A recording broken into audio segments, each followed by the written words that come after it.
Hello friends, नमस्कार। आप सभी को नमस्कार, सभी का वेलकम इस लेसन में। You all are welcome to this lesson.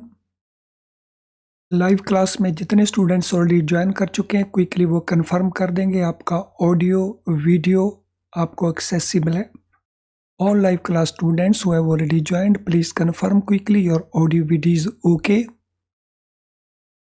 So confirm quickly your audio video is okay so that we can start। तो चलिए शुरू करते हैं। हम कंटिन्यू कर रहे हैं मॉड्यूल बी के जो रिवीजन क्वेश्चंस हैं। सो लास्ट मोमेंट के ऊपर जो रिवीजन है उसको लेकर के ये सारे क्वेश्चन बनाए गए हैं। तो इससे पहले लेसन में हमने एक पार्ट किया था, अब हम इसका दूसरा पार्ट करेंगे मॉड्यूल बी का। तो चलिए शुरू करते हैं। Question number 26, what does capital asset pricing model CAPM describe relationship between? जो कैपिटल एसेट प्राइसिंग मॉडल है वो किसके बीच में रिलेशनशिप को डिस्क्राइब करता है? ये हमारे ऑप्शन आंसर्स हैं। Risk and time value of money को, returns and market risk premium को, systematic risk and market risk premium को, या रिस्क एंड एक्सपेक्टेड रिटर्न्स को। तो किन चीज़ों के बीच में वो रिलेशनशिप को डिस्क्राइब करता है? तो हम बात कर रहे हैं कैपिटल एसेट प्राइसिंग मॉडल की। Yes, what will be the answer? कोशिश करिए कि आंसर बनता है आंसर देने की, बिकॉज इस समय हम रिवीजन के ऊपर हैं। बाय दिस टाइम आपने इसको ज़रूर कर रखा होगा, और अगर आपने इसको नहीं कर रखा तो लेट मी डिस्कस। तो हमको एक एक करके इसको डिस्कस कर लेते हैं। So risk and time value of money को, तो रिस्क तो है लेकिन टाइम वैल्यू ऑफ मनी को ये रिलेट नहीं करता है। Return and market risk premium को, रिटर्न्स को तो ये जरूर कंसिडर करता है, मार्केट रिस्क प्रीमियम को कंसिडर नहीं करता है। Systematic risk and market risk premium no, इसको रिलेट नहीं करता है। Risk and expected returns yes, इसको ये डिस्क्राइब करता है। यानी एक तरफ हमारे पास रिस्क होता है, एक तरफ हमारे पास रिटर्न होती है। दोनों के बीच में जो रिलेशनशिप है, higher the risk higher the return. अगर हमें रिटर्न हाई लेना है तो हमें रिस्क भी हायर अज्यूम करना होगा। तो चलिए क्वेश्चन नंबर 27 के ऊपर चलते हैं। What are two main approaches for evaluating overseas projects? So country के बाहर अगर कोई प्रोजेक्ट है तो उसका इवेल्युएशन करने के लिए मेन दो अप्रोचेज कौन कौन सी हैं? Home currency approach, foreign currency approach, domestic approach, international approach, cash flow approach, currency conversion approach, rupee approach, dollar approach. तो देखिए कौन सी दो मेन अप्रोचेस हैं ओवरसीज प्रोजेक्ट को इवेलुएट करने के लिए। सो कौन सा आंसर हमारा बनेगा? Yes, try to give the answer देने की कोशिश करें, बिकॉज इस समय हम उस स्टेज के ऊपर हैं जब हम रिवीजन एटसेट्रा हमारी बेसिक प्रिपरेशन हो चुकी होगी। तो ये मेन दो अप्रोचेस हैं, एक होम करेंसी अप्रोच, दूसरी foreign currency approach. So this mean this is our answer. Next question, when calculating foreign currency discount rates for capital budgeting in foreign investment, what key factors and considerations should be taken into account? सो जब हम calculate करते हैं foreign currency discount rate capital budget के अंदर, so foreign investment होना है project के अंदर, तो उस पर्पस के लिए हमें फॉरेन करेंसी का जो डिस्काउंट रेट लेना है कैपिटल बजटिंग एक्सरसाइज के पर्पस के लिए, तो डिस्काउंटिंग में हम किन किन की फैक्टर्स को कंसिडर करेंगे? So what key factors and consideration should be taken into account? Prevailing spot rate for converting local currency to foreign currency, Type of foreign currency forms such as currency notes and traveler checks. Forward contract rate for future currency exchange या adjusting future contract rates for interest rates and at the time until expiration. तो ये हमारे पास 4 different statements हैं और हमारे options ये वाले हैं. ए एंड बी करेक्ट हैं इन स्टेटमेंट में से, ए एंड सी करेक्ट हैं, बी एंड डी करेक्ट हैं, या ए सी एंड डी करेक्ट हैं. तो यस, ये लॉन्ग क्वेश्चन है. तो आंसर हमारा क्या बनेगा क्वेश्चन नंबर 28 के लिए. सो what shall be the answer for question 28?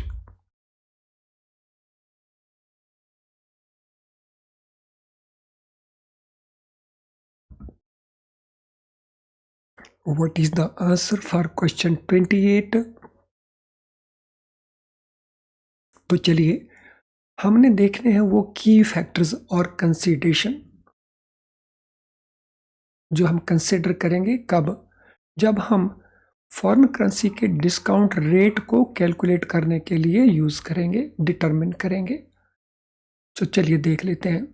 Prevailing spot rate for converting local currency into foreign currency. Yes, ये तो इम्पॉर्टेंट फैक्टर है कि जब फॉरेन करेंसी हमारे पास आएगी हम उसको लोकल करेंसी में कन्वर्ट करेंगे यानी इंडियन करेंसी में, तो उस समय का स्पॉट रेट क्या होगा उस करेंसी का.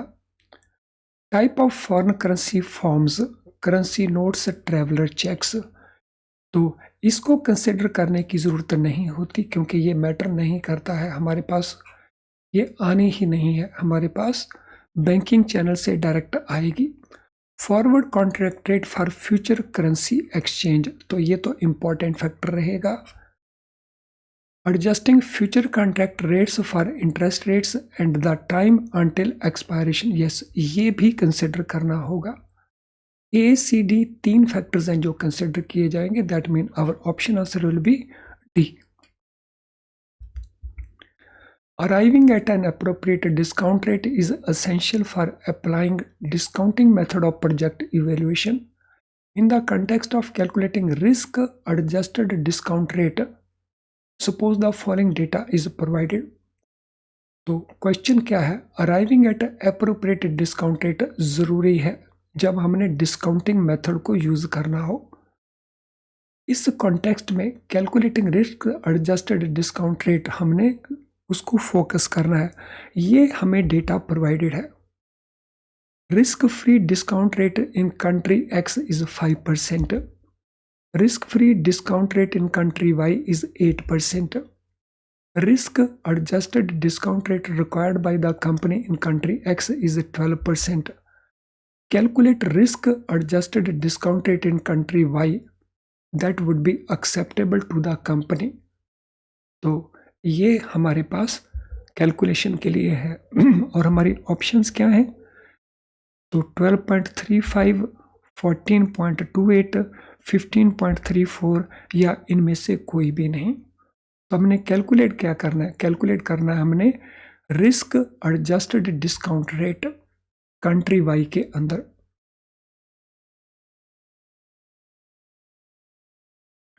तो ये हमारे ऑप्शन आंसर्स हैं. तो चलिए कैसे कैलकुलेट करना है मैं आपको एक्सप्लेन कर देता हूं.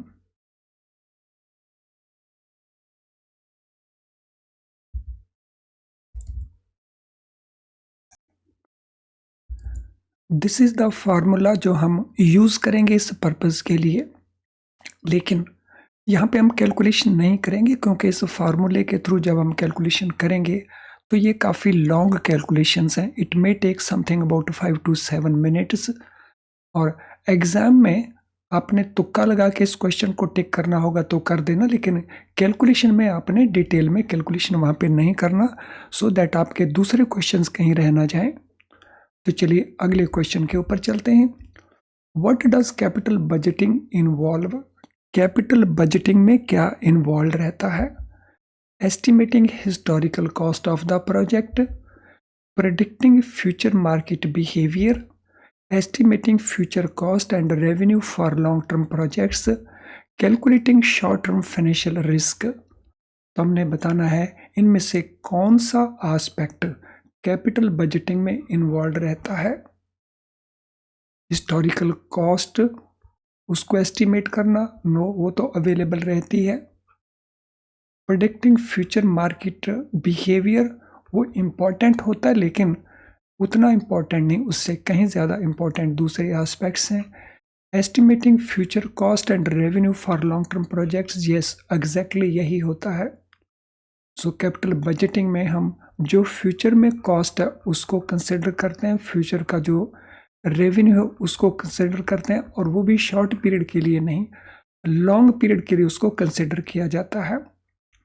तो कैपिटल बजटिंग एक लॉन्ग टर्म फिनोमिना है, शॉर्ट टर्म फिनोमिना नहीं है। What is the primary purpose of sensitivity analysis in capital budgeting? Capital budgeting में इवेल्यूशन करते समय हम कई प्रकार के एनालिसिस कर सकते हैं, जिसमें एक एनालिसिस हो सकता है सेंसिटिविटी एनालिसिस।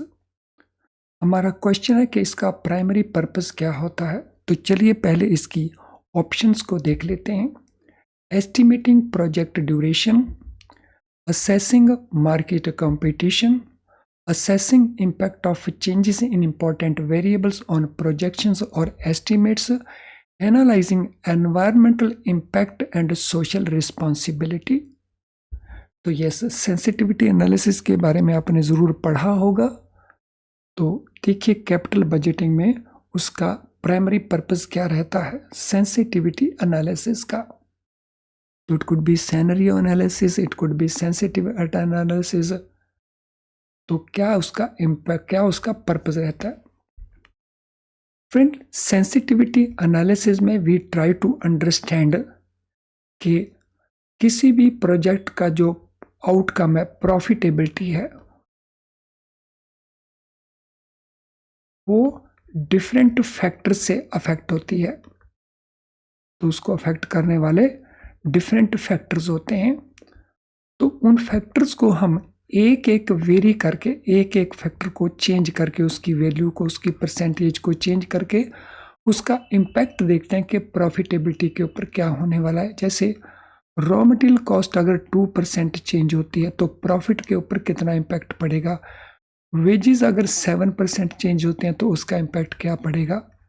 तो जब हम एक एक फैक्टर को लेकर के प्रॉफिटेबिलिटी के ऊपर इम्पैक्ट देखते हैं तो वो होता है सेंसिटिविटी एनालिसिस। और उसकी लाइट में अगर हम देखते हैं तो फिर हमारा ये आंसर सही बनता है। हम असेस करते हैं impact of changes in important variables on projections और on the estimates related to profitability. लेकिन इम्पॉर्टेंट वेरिएबल्स हम कंसिडर करते हैं 1 by 1 सेंसिटिविटी एनालिसिस के अंदर। Which component of the formula for perfectly correlated cash flows in Hiller's model primarily represent risk associated with the cash flow? जो हिलर्स का formula है उसके जो डिफरेंट कंपोनेंट्स हैं परफेक्टली कोरिलेटेड कैश फ्लोज के लिए, तो प्राइमरली उसमें मॉडल के अंदर risk associated with cash flow वो कौन सा कंपोनेंट है? स्टैंडर्ड डेविएशन है ऑफ द कैश फ्लो, जिसको हम इस प्रकार से लिखते हैं। रिस्क फ्री रेट है या इनिशियल इन्वेस्टमेंट है, जिनको हम small I and capital I लिखते हैं। एक्सपेक्टेड कैश फ्लो है फॉर ईच ईयर्स, जिसको हम CT लिखते हैं, या नेट प्रेजेंट वैल्यू है ऑफ द प्रोजेक्ट। तो हमने बताना है उस कंपोनेंट को उस फार्मूले के अंदर जो रिप्रेजेंट करता है risk associated with the cash flows. तो कौन सा वो कंपोनेंट है उस फॉर्मूले के अंदर?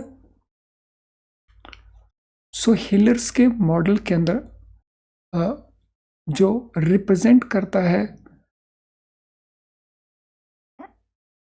कैश फ्लोज को, उसमें जो वेरिएशंस हैं तो वो हैं standard deviation.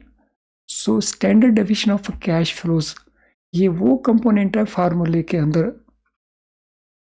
Perfectly correlated cash flows के लिए जो रिप्रेजेंट करता है रिस्क कितना है associated with the cash flows. Question number 33, what are the primary elements of decision tree in decision tree method? जो डिसीजन ट्री मेथड है प्रोजेक्ट इवेल्युएशन का कैपिटल बजटिंग के अंदर, उसका प्राइमरी एलिमेंट कौन है? तो हमने बताना है primary element of decision tree कौन सा है। तो ये एलिमेंट्स हैं उसके, only branches representing decisions, only nodes representing rewards, both branches representing decisions and nodes representing rewards, या branches representing decisions and nodes at end of the branches representing reward with associated probabilities। तो primary element decision tree का कौन सा है? Decision tree method के अंदर जो project evolution का मेथड है, सो क्या उसमें ब्रांचेस हैं केवल? क्या उसमें नोड्स हैं? ब्रांचेस रिप्रेजेंट करते हैं डिसीजंस को, नोड्स रिप्रेजेंट करते हैं रिवॉर्ड्स को, या दोनों ही हैं? ब्रांचेस भी हैं जो डिसीजंस को और नोड्स जो रिवॉर्ड्स को रिप्रेजेंट करते हैं, या branches representing decisions, nodes at end of the branches represent rewards with associated possibilities. Friend, इसमें जो मोस्ट एप्रोप्रिएट आंसर है वो हमारा बनता है डी। तो जिसमें ब्रांचेस जो डिसीजन को रिप्रेजेंट करते हैं कि डिसीजन क्या लिया जाए, नोड्स जो at end of the branches हैं जो रिवॉर्ड्स को रिप्रेजेंट करते हैं, और साथ में एसोसिएटेड पॉसिबिलिटीज क्या हैं वो भी एक्सप्रेस होती हैं। चलिए नेक्स्ट क्वेश्चन के ऊपर चलते हैं। Question number 34, what factors need consideration when deciding on diversification as risk mitigation strategy for a corporate. अगर कोई कॉर्पोरेट, कोई कंपनी अपने रिस्क को मिटिगेट करने के लिए स्ट्रेटेजी अडॉप्ट करती है in the form of diversification, तो उसके लिए क्या क्या फैक्टर्स होते हैं? सो हमने बताने हैं वो फैक्टर्स जो कंसिडर किए जाते हैं जब डाइवर्सिफिकेशन स्ट्रेटेजी को कंसिडर किया जाता है रिस्क मिटिगेट करने के लिए। तो चलिए उन फैक्टर्स को देखते हैं। Cost of hiring, competition and in house talent, existing leaders in market and market behaviour, risk, resources, expertise and available in house talent, pressure on share prices and offloading equity.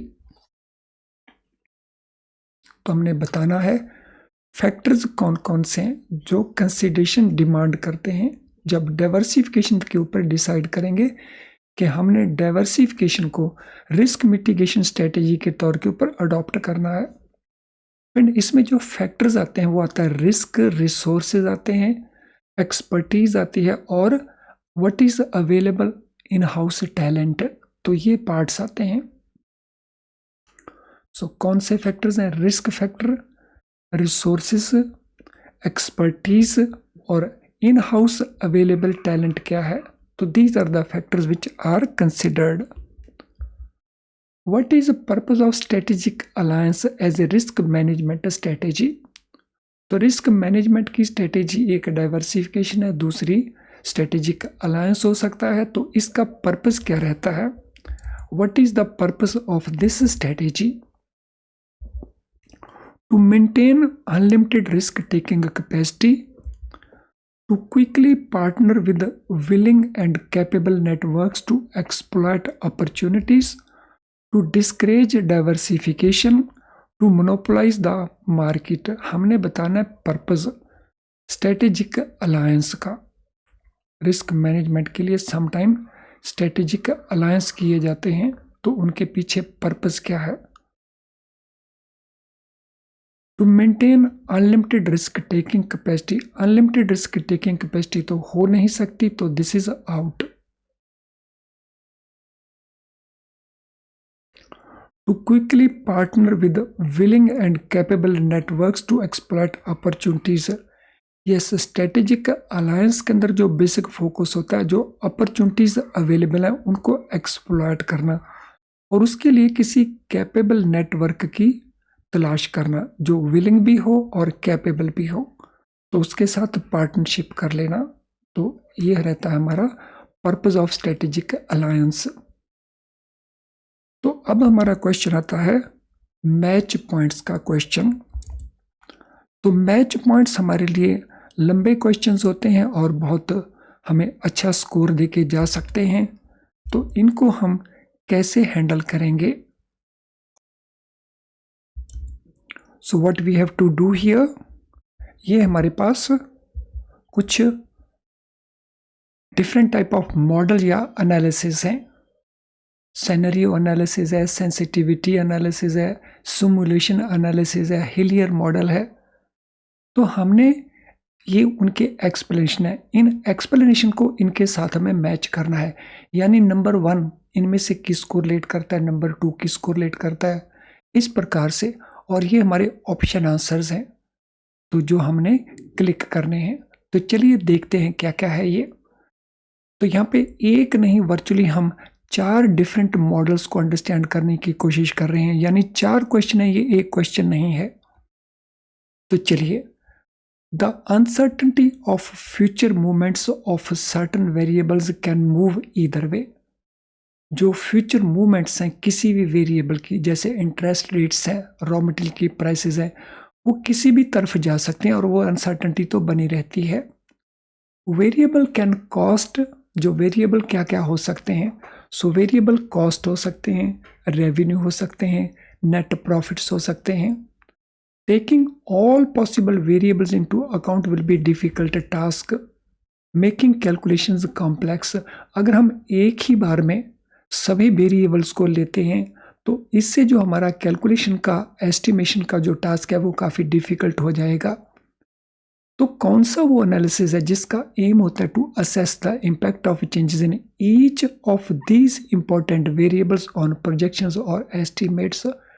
तो इनमें से कौन सा वो analysis है जिसमें हम हर एक वेरिएबल को कंसिडर करते हैं, उसका इम्पैक्ट क्या रहेगा प्रोजेक्शंस के ऊपर और एस्टिमेट्स के ऊपर। तो जैसा मैंने लास्ट स्लाइड्स के ऊपर एक्सप्लेन किया था, तो यहाँ पे हम बात कर रहे होते हैं सेंसिटिविटी एनालिसिस की। तो सेंसिटिविटी एनालिसिस वो एनालिसिस है जो हम इम्पैक्ट देखते हैं प्रोजेक्शंस के ऊपर हर एक वेरिएबल के लिए सेपरेटली, और फिर कंबाइंड भी देखा जा सकता है। So each of these important variables are considered, उनकी इम्पैक्ट कंसिडर किया जाता है। तो यहाँ पे हमारा ऑप्शन आ गया number 2। This model is extension of or step forward compared to the another analysis. In this method, 3 situations, namely normal, expected, optimistic and pessimistic are planned.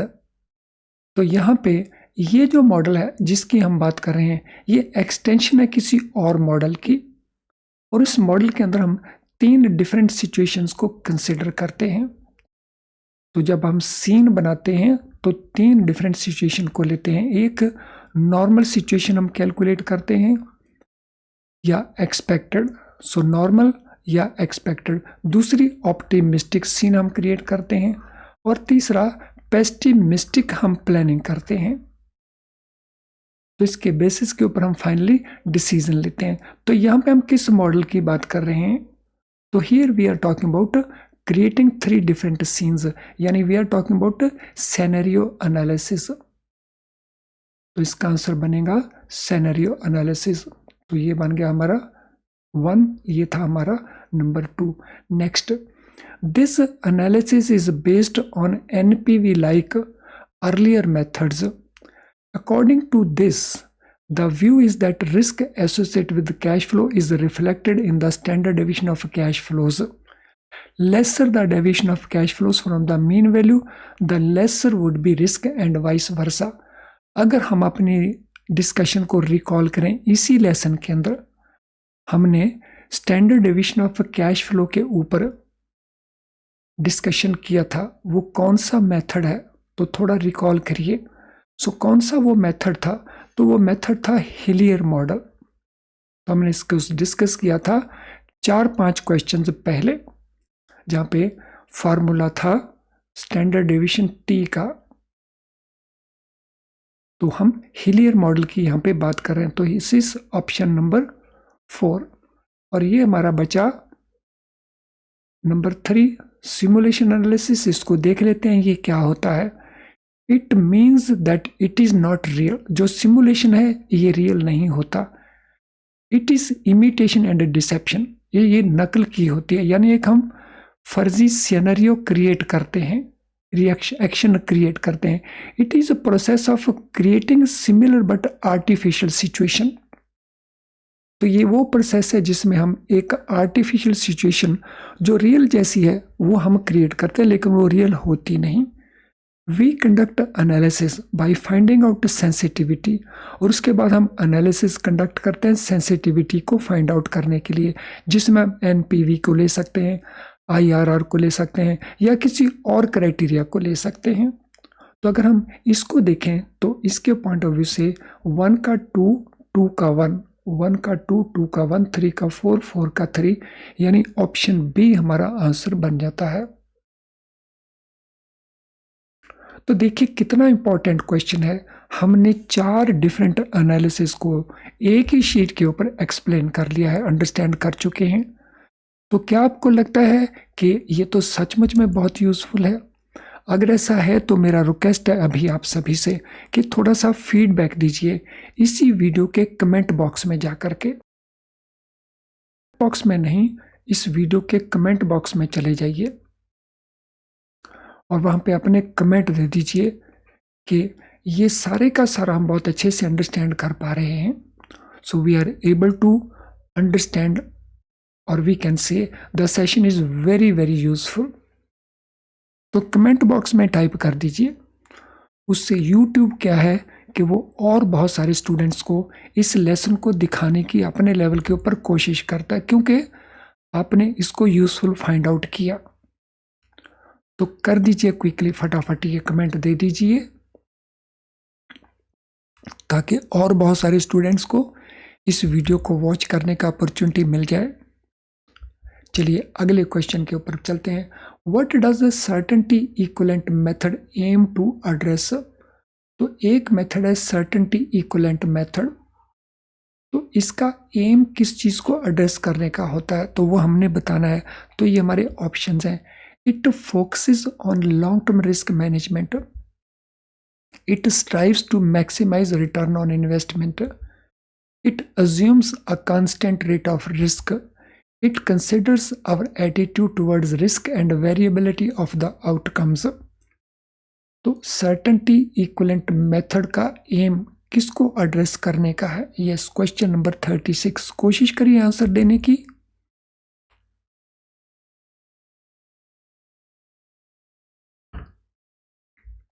So what shall be the answer to this question? क्या answer रहेगा इस question को? ये focus करता है long term risk management के ऊपर। No, ये तो इसका एम नहीं है। It strives to maximise return on investment, ये कोशिश करता है कि रिटर्न ऑन इन्वेस्टमेंट ज्यादा से ज्यादा हो सके, तो ये भी नहीं है। It assumes constant rate of risk, ये भी नहीं है। आंसर तो हमारा ये है। ये क्या कंसिडर करता है? हमारे एटीट्यूड को कंसिडर करता है कि रिस्क के प्रति और वेरिएबिलिटी ऑफ आउटकम के प्रति हमारा नजरिया क्या है, हमारा एटीट्यूड क्या है। Certainty equivalent method. Why is safety margin included in cost estimates? Cost estimates के अंदर हम सेफ्टी मार्जिन को इंक्लूड करते हैं। Why it is so? To reduce projects profitability, to minimize actual cost incurred, to speed up project's completion, to account for unpredictable cost escalation and contingencies। तो जब हम cost estimate करते हैं तो हम उसमें सेफ्टी मार्जिन को भी इंक्लूड करते हैं। यानी अगर कॉस्ट एस्टीमेट हमने बनाया लेट अस से 43,200 का, तो हम उसमें एक सेफ्टी मार्जिन को ऐड कर देते हैं। लेट अस से 5% हमने इस कॉस्ट में और ऐड कर दिया, उसकी वैल्यू कैलकुलेट की और उसको ऐड कर दिया। तो ये हम क्यों इंक्लूड करते हैं कॉस्ट एस्टीमेट के अंदर इस सेफ्टी मार्जिन को? फ्रेंड्स, क्योंकि जो हमारे एस्टीमेट्स हैं वो अनप्रिडिक्टेबल रहते हैं, तो जिसके कारण अगर कॉस्ट कल कोई इंक्रीज हुई या कोई कंटिजेंसी आइज तो फिर हम प्रोजेक्ट को इम्प्लीमेंट करने में डिफ़िकल्टी महसूस करेंगे। तो अगर हमने वो जो अनप्रडिक्टेबल कॉस्ट एस्केलेशन और कंटिजेंसी है उसको अकाउंट फॉर करना है, तो फिर सेफ्टी मार्जिन को हम इसमें ऐड कर लेंगे, यानी थोड़ी सी एक्स्ट्रा कॉस्ट उसमें डाल देंगे। आई होप सेफ्टी मार्जिन इस कॉन्टेक्स्ट में आपने ठीक से अंडरस्टैंड कर लिया है। What is the purpose of sensitivity analysis and scenario building in capital budgeting? Capital budgeting के अंदर हम सेंसिटिविटी एनालिसिस करते हैं, सिनेरियो बिल्डिंग भी करते हैं। इनका पर्पस क्या रहता है? व्हाट इज पर्पस इसका? Number 1 sensitivity analysis and number 2 scenario building. तो चलिए ऑप्शन देखते हैं क्या क्या है। To account for risk and uncertainty in capital investment decisions, to eliminate all source of risk, to determine exact net present value and IRR values, to create imitations and deceptions of real scenarios। तो हमने बताना है ये हम क्यों create करते हैं, why it is created, उसका पर्पस क्या रहता है। सेंसिटिविटी एनालिसिस का और सिनेरियो बिल्डिंग का व्हाट इज द पर्पस।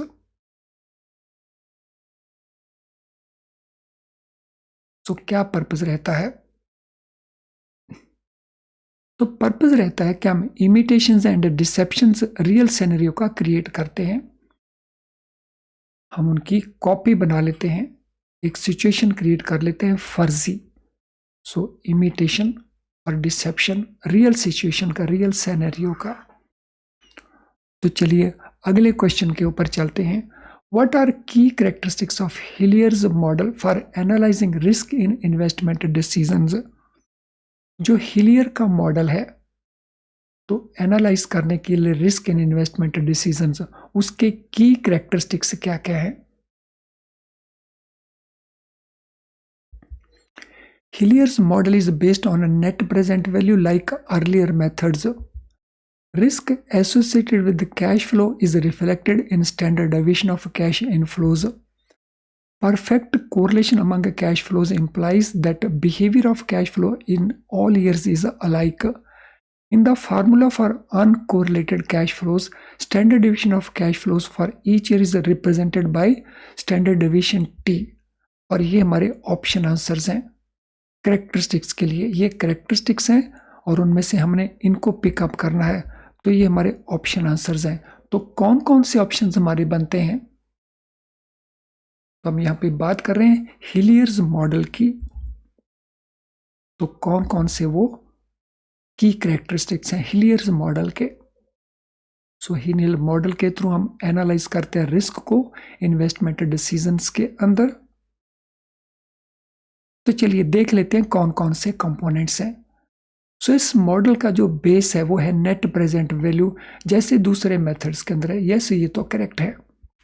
सो जैसे दूसरे मेथड्स हैं, जो साइंटिफिक मेथड्स हैं, उनमें हम नेट प्रेजेंट वैल्यू को बेस मानते हैं, तो इसमें भी हम बेस लेते हैं risk associated with cash inflows reflected in standard deviation of cash inflows.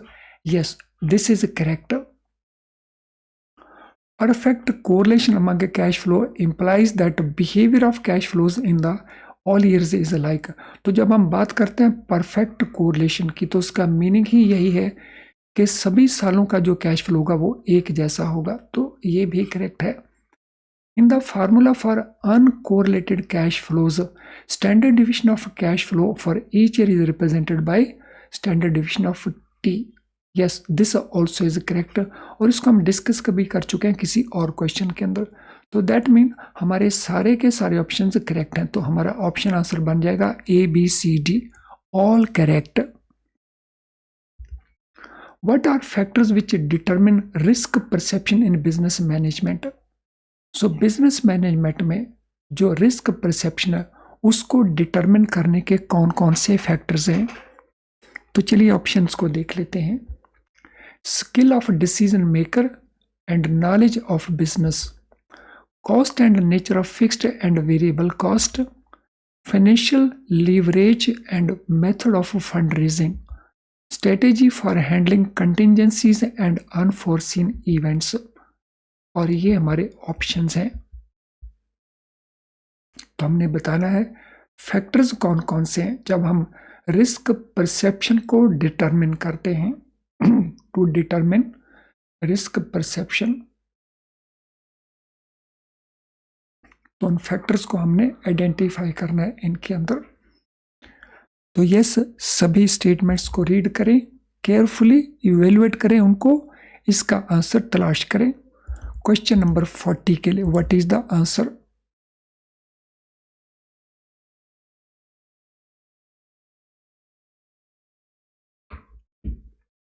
तो चलें एक एक ऑप्शन को हम इवेलुएट कर लेते हैं।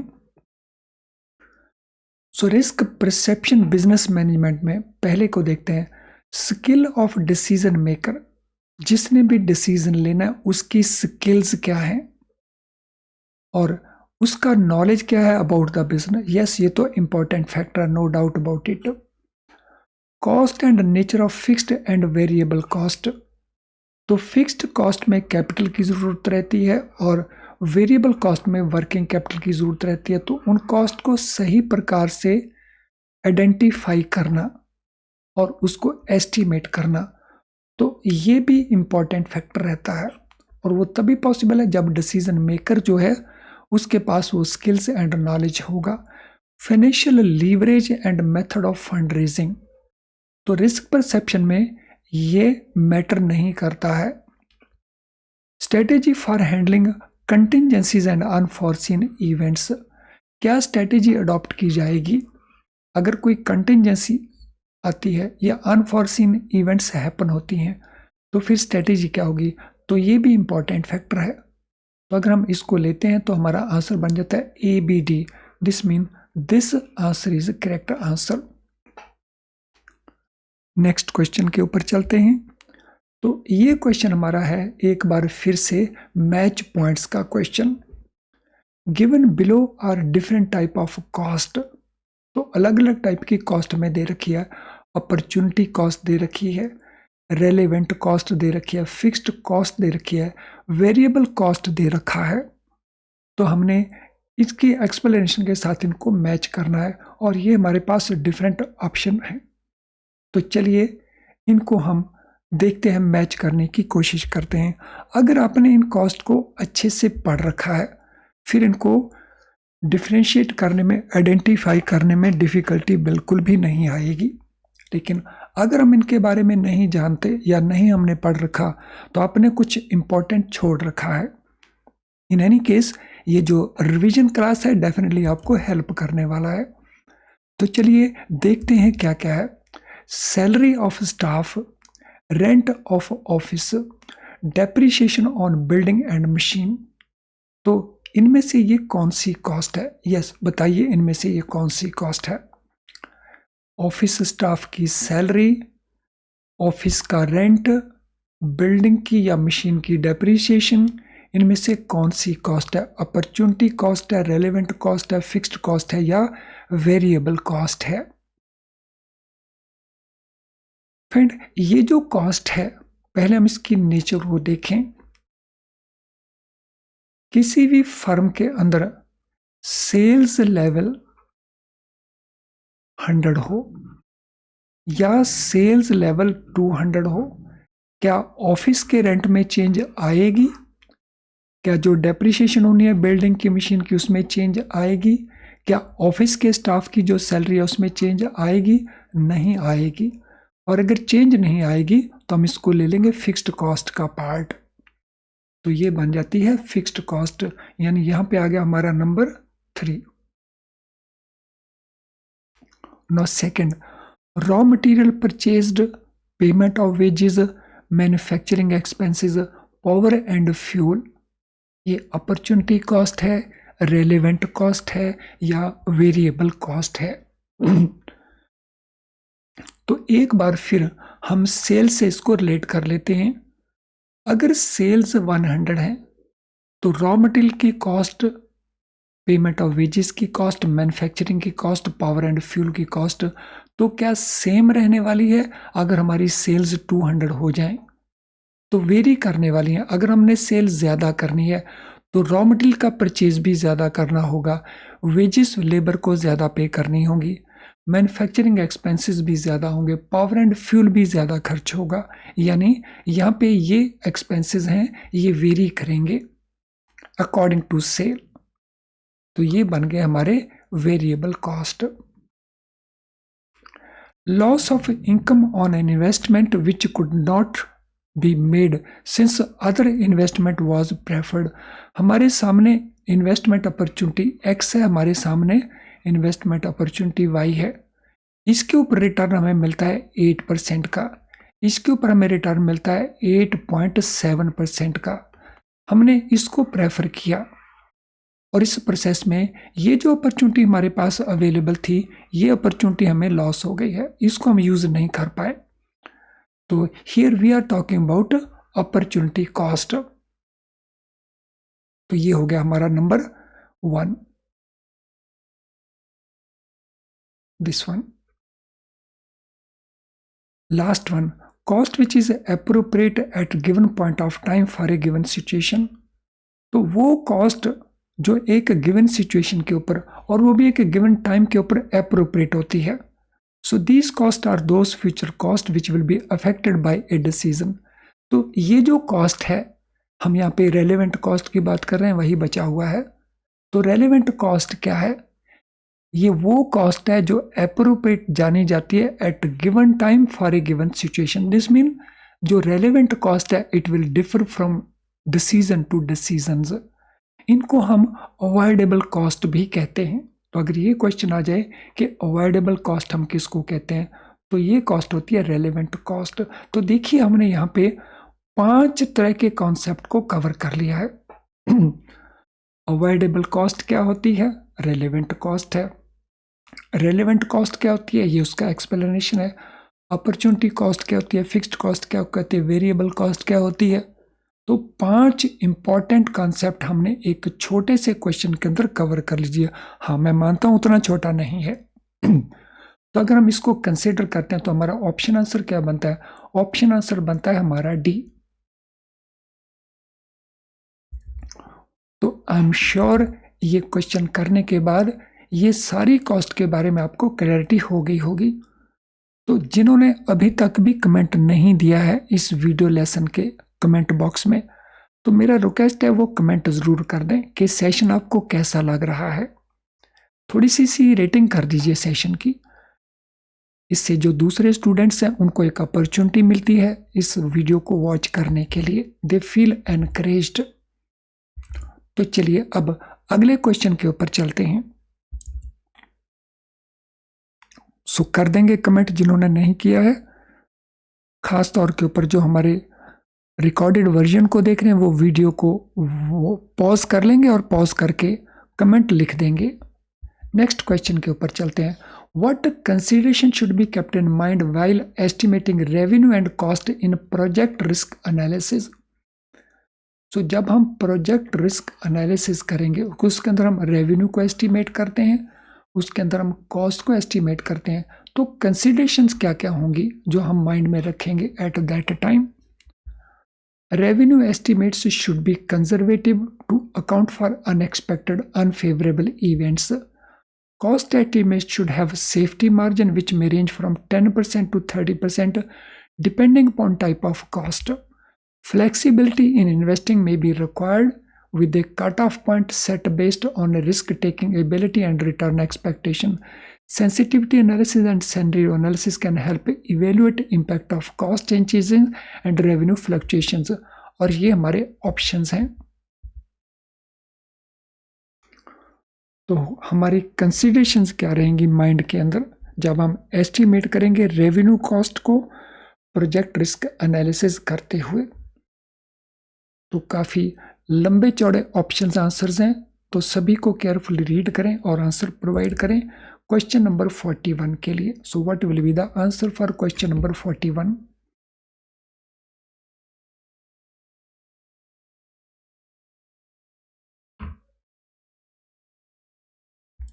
क्या आंसर बन जाएगा क्वेश्चन नंबर 41 के लिए? तो चलिए देख लेते हैं एक एक करके। Revenue estimates should be conservative. तो अगर हमें लगता है कि रेवेन्यू 200 करोड़ का होने वाला है इस प्रोजेक्ट को, तो हम थोड़े से कंजर्वेट हो जाएं, क्योंकि अनफेवरेबल इवेंट्स भी हो सकते हैं। So instead of taking 200, so we can cut से 10% का कट हम लगा लें अनएक्सपेक्टेड अनफेवरेबल इवेंट्स के लिए। तो हम रेवेन्यू को एक्सेप्ट कर लें लेटर से 180 करोड़। तो यहाँ पे हम कंजर्वेटिव अप्रोच को अडॉप्ट करें। यस, ये तो ज़रूरी है। Cost estimate should have safety margin. जो कॉस्ट के एस्टीमेट हैं, तो अगर कॉस्ट हमारी 200 आने वाली है तो हम उसको बढ़ा के 10% से लेके 30% और ऐड कर देंगे। तो यस, ये भी ज़रूरी है, क्योंकि यहाँ पे हम कॉस्ट को लेके कंटिजेंसी को कंसिडर कर रहे होंगे। फ्लेक्सिबिलिटी इन्वेस्टिंग में be required with cut off point set based risk taking ability and return expectation. Yes, ये तो नहीं बनता है, it is not that. Sensitivity analysis और सिनेरियो एनालिसिस हम उसको यूज करेंगे, क्योंकि वो इवेल्युएशन में हेल्प करते हैं। इम्पैक्ट ऑफ कॉस्ट चेंजेस और रेवेन्यू रिफ्लेक्शंस को वो बताते हैं। Yes, this is very much relevant. तो हमारा ऑप्शन हो जाएगा A B D. So this is our answer.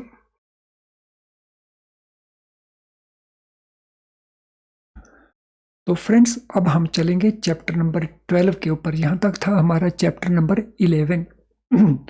What are two main component of cost in the profit analysis? So profit analysis के अंदर दो मेन कंपोनेंट रहते हैं cost के। तो वो कौन से कंपोनेंट्स हैं? Cost and volume, fixed and variable cost, volume and price, या price and variable cost.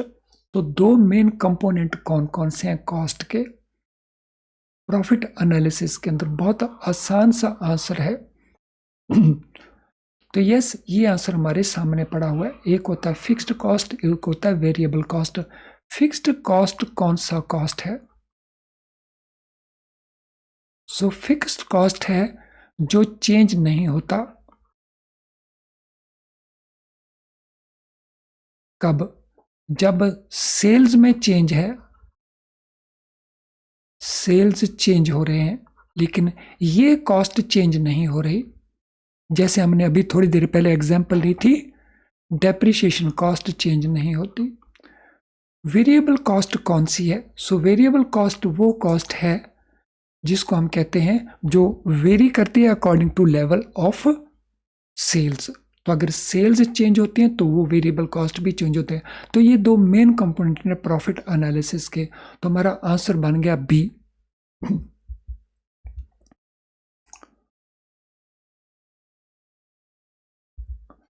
When discussing opportunity cost, what is opportunity cost in the context of decision making? तो डिसीजन मेकिंग में जो opportunity cost है वो क्या होता है? A cost that must be paid in cash, a potential benefit और income given up when selecting one alternative over the other, a cost which is directly related to fixed expenses, a cost which is always avoidable. तो थोड़ी देर पहले हमने opportunity cost के जब match हम कर रहे थे डिफरेंट कॉस्ट को, तो वहाँ पे हमने डिस्कस किया था अपॉर्चुनिटी कॉस्ट क्या होती है, और वहाँ पे हमने ये जो एक्सप्लेनेशन थी इसी को टिक किया था।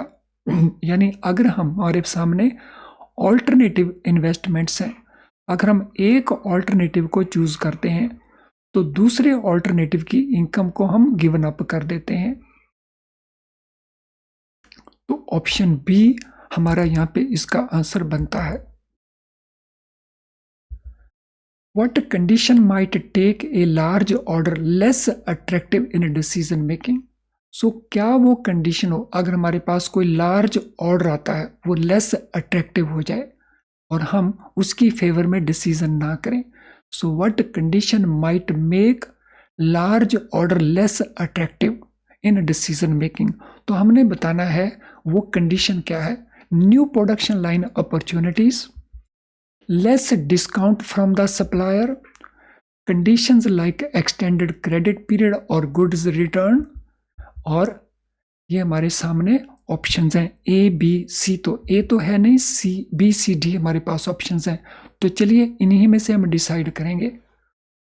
तो कौन सी वो कंडीशन है जब हमारे पास ऑर्डर बहुत बड़ा आया है लेकिन वो हमें अट्रैक्टिव नहीं लगता है।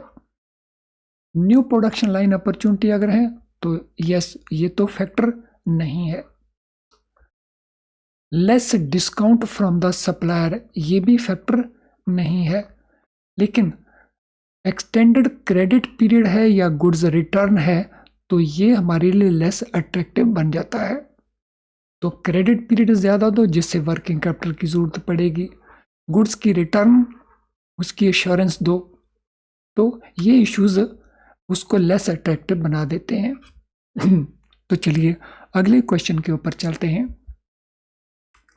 What was conventional method for calculating profitability before emergence of activity-based costing?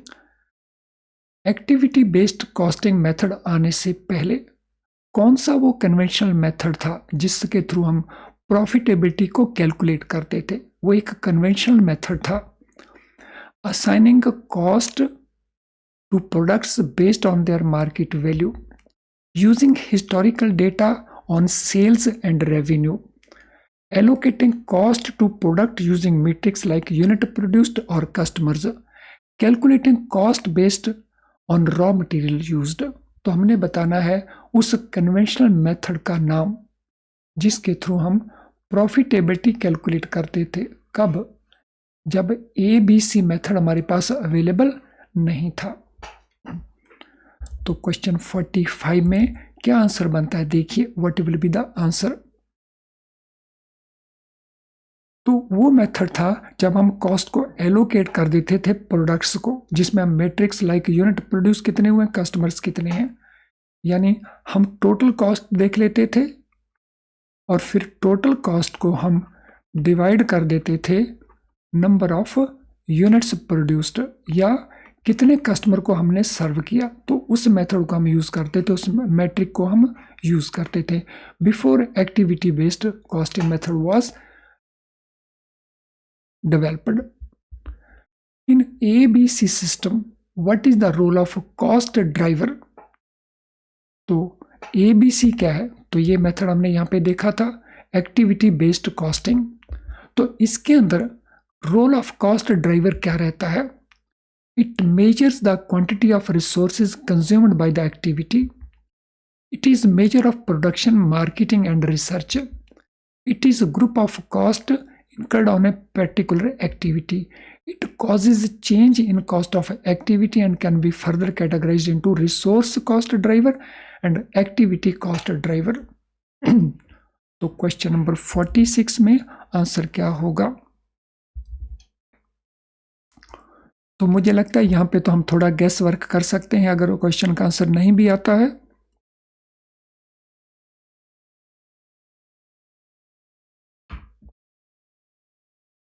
और वो हमारा गैस वर्क एकदम सही हो जाना चाहिए। देखिए कौन सा ऑप्शन के ऊपर गैस वर्क करते हैं आप। क्वेश्चन नंबर 46 में कॉस्ट ड्राइवर हमारे पास है और कॉस्ट ड्राइवर की हम बात कर रहे हैं, तो एक है उसमें रिसोर्स कॉस्ट ड्राइवर, एक है activity cost driver. That mean answer हमारा बनता है D. It causes change in the cost of activity and can be further categorised into resource cost driver and activity cost driver. Next question, why is trust considered essential in business relations? Business relations के अंदर जो trust है वो क्यों essential होता है? Trust can be easily regained if lost. Trust is the foundation of many relations including business relations. Trust has no legal implications. Trust is unnecessary in business dealings. तो trust को क्यों consider किया जाता है कि वो असेंशियल है business relations के अंदर? एंड जो किसी भी रिलेशन का फाउंडेशन है, बेसिस है, वो ट्रस्ट ही होता है और बिजनेस के अंदर भी उसका वो फाउंडेशन है। So trust is the foundation of business relationship also. तो इसीलिए ट्रस्ट को असेंशियल कंसिडर करते हैं रिलेशंस के अंदर, बिजनेस रिलेशंस के अंदर। सो ऑप्शन बी हमारा आंसर बनता है। What are 6 pillars of character-based decision-making model as developed by Joss Funson Institute of Ethics? तो character based decision making model है, उसके 6 पिलर्स हैं। वो 6 पिलर्स कौन कौन से हैं? तो देखिए हमारे ऑप्शंस क्या क्या हैं। Knowledge, experience, compassion, profit, efficiency, innovation, trustworthiness, respect, responsibility, fairness and citizenship, competition, secrecy and growth. तो हमने बताना है उन 6 में से इनमें कौन से वो पिलर्स हैं कैरेक्टर बेस्ड डिसीजन मेकिंग के। नॉलेज है, एक्सपीरियंस है, कंपैशन है, प्रॉफिट, एफिशिएंसी, इनोवेशन है, trustworthiness, respect, responsibility, fairness, citizenship है, कंपटीशन है, सीक्रेसी है एंड ग्रोथ है।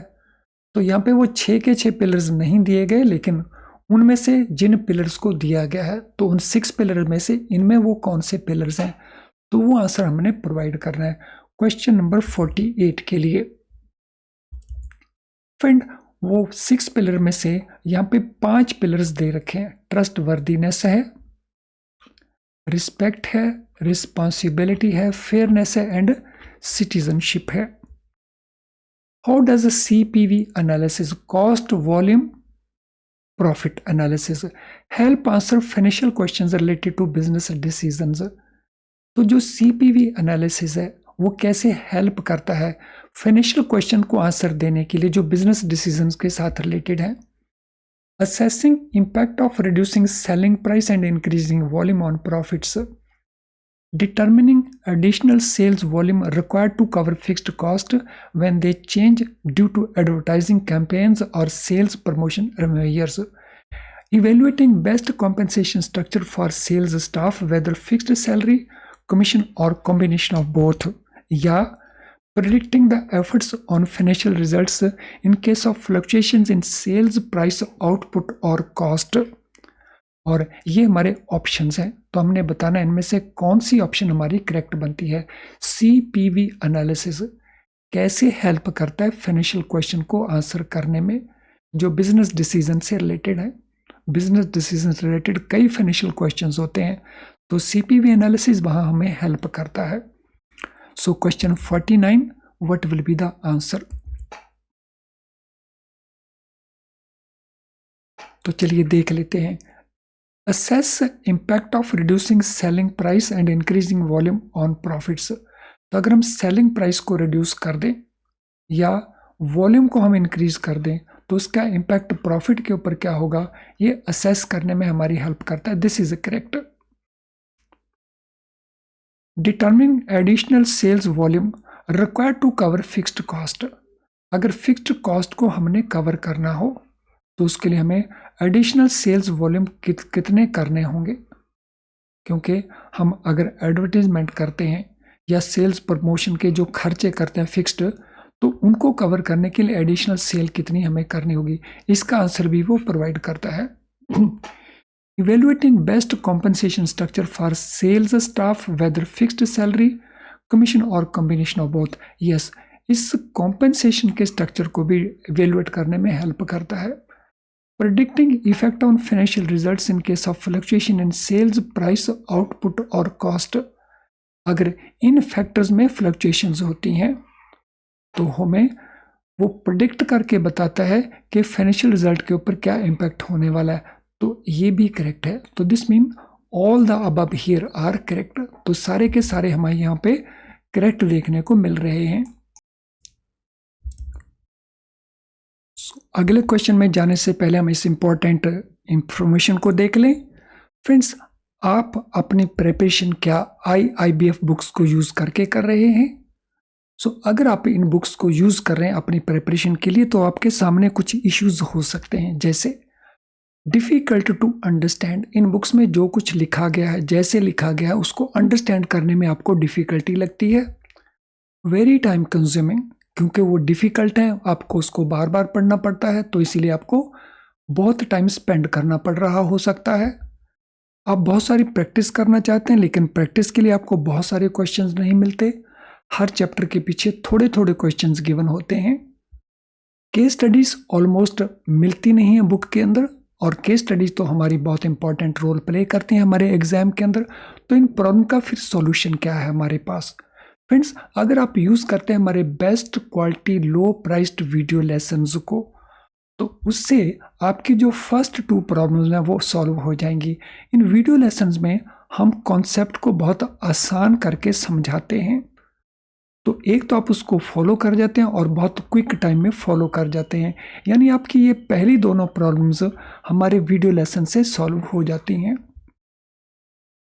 हमारा जो क्वेश्चन बैंक है इसमें आपको बहुत सारे क्वेश्चंस मिलते हैं जहां आप बहुत अच्छी प्रैक्टिस कर सकते हैं और कॉन्सेप्ट अंडरस्टैंड कर लेते हैं। हमारी केस स्टडीज़ में आपको सॉल्व केस स्टडीज मिल जाती हैं जो प्रैक्टिस के लिए बहुत यूज़फुल होती हैं, कॉन्सेप्ट बिल्डिंग के लिए बहुत यूज़फुल होती हैं। तो अगर ये सारा कुछ अवेलेबल है एट लो प्राइस और वो भी बेस्ट क्वालिटी के अंदर, तो why not to use it. तो इसके लिए आप हमारी ऐप को यूज़ कर सकते हैं या हमारी वेबसाइट को यूज़ कर सकते हैं फॉर दिस पर्पस। तो चलिए अब अगले क्वेश्चन के ऊपर चलते हैं। What are some key ethical considerations discussed for business decision makers and why are they important? तो कौन कौन सी की एथिकल कंसिडरेशंस हैं जो बिजनेस डिसीजन मेकर के लिए ज़रूरी होती हैं और वो क्यों इम्पॉर्टेंट होती हैं?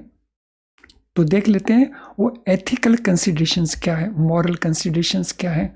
तो ये हमारे ऑप्शन आंसर्स हैं। ट्रूथफुलनेस फाउंडेशन ऑफ ट्रस्ट है, ट्रस्ट वर्दीनेस वाइटल है रिलेशनशिप्स के लिए, adverse consequences of A breach of trust के लिए। तो यस, ये तो करेक्ट है।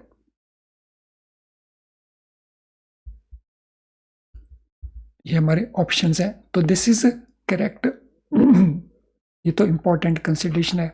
Significance of respect, treating all individual with dignity and the potential impact on goodwill and business relation. Yes, ये भी इंपॉर्टेंट है कि रिस्पेक्ट की एक सिग्निफिकेंस होती है, सभी को हम बराबर डिग्निटी के साथ जब ट्रीट करते हैं। Responsibility as an action, accountability for obligation and need to act with a sense of responsibility. Fairness as a policy for success, maintaining open mind, role of fairness in keeping. तो यहाँ पे जो है ये थोड़ा commercial aspect आ जाता है, तो ये वहाँ से आउट हो जाता है, ये एथिकल कंसिडरेशन का पार्ट नहीं है, लेकिन फेयरनेस एथिकल कंसिडरेशन का पार्ट है। सो ट्रूथफुलनेस, रिस्पेक्ट पार्ट, फेयरनेस, ये सारे के सारे एथिकल कंसिडरेशंस हैं। तो यहाँ पे हमारा ऑप्शन आंसर क्या बन जाएगा? ए बी हमारा ऑप्शन आंसर बन जाएगा। फ्रेंड, आज के सेशन में अगर आपका कोई क्वेश्चन हो तो आप कमेंट बॉक्स वीडियो का उसमें अपने क्वेश्चन को टाइप कर सकते हो। इसके अलावा अगर आपकी कोई और क्वेरी है तो ये हमारा ईमेल आईडी है, यहाँ पे आप हमें मेल कर सकते हैं। आज का सेशन अगर आपको यूज़फुल नहीं लगा तो आपने डिसलाइक ज़रूर करके जाना है, लेकिन अगर ये यूज़फुल लगा है तो फिर लाइक करने में संकोच मत करें। More than 1 hour you spent on watching this video. अब 5-7 सेकंड आपके और लगने हैं, तो लाइक को पुश कर दीजिए, क्योंकि आपका लाइक का पुश करना मीन्स यूट्यूब इस वीडियो को कोशिश करता है और लोगों तक पहुंचाने की। तो आपका ये छोटा सा लाइक बहुत इंपॉर्टेंट रोल प्ले कर सकता है दूसरे स्टूडेंट को हेल्प करने के लिए। तो कर दीजिए लाइक बटन को पुश, और केवल लाइक के ऊपर ना छोड़ें, इस वीडियो के लिंक को कॉपी कर लें अपने व्हाट्सएप ग्रुप में, अपने फेसबुक पेज या किसी भी सोशल मीडिया अकाउंट के ऊपर अगर उसको पोस्ट कर देते हैं तो आपके फ्रेंड्स उसको देख सकेंगे। चैनल अगर आपने सब्सक्राइब किया लेकिन बेल आइकन नहीं पुश किया है तो उसको क्लिक कर दें, सो दैट हमारी सारी नोटिफिकेशंस आपको मिलती रहें। और चैनल अगर आपने सब्सक्राइब नहीं किया तो चैनल सब्सक्राइब कर लें, वो भी बेल आइकन के साथ। तो चलिए फ्रेंड्स, आज के सेशन को वाइंड अप करते हैं। So thank you very much, all the very best.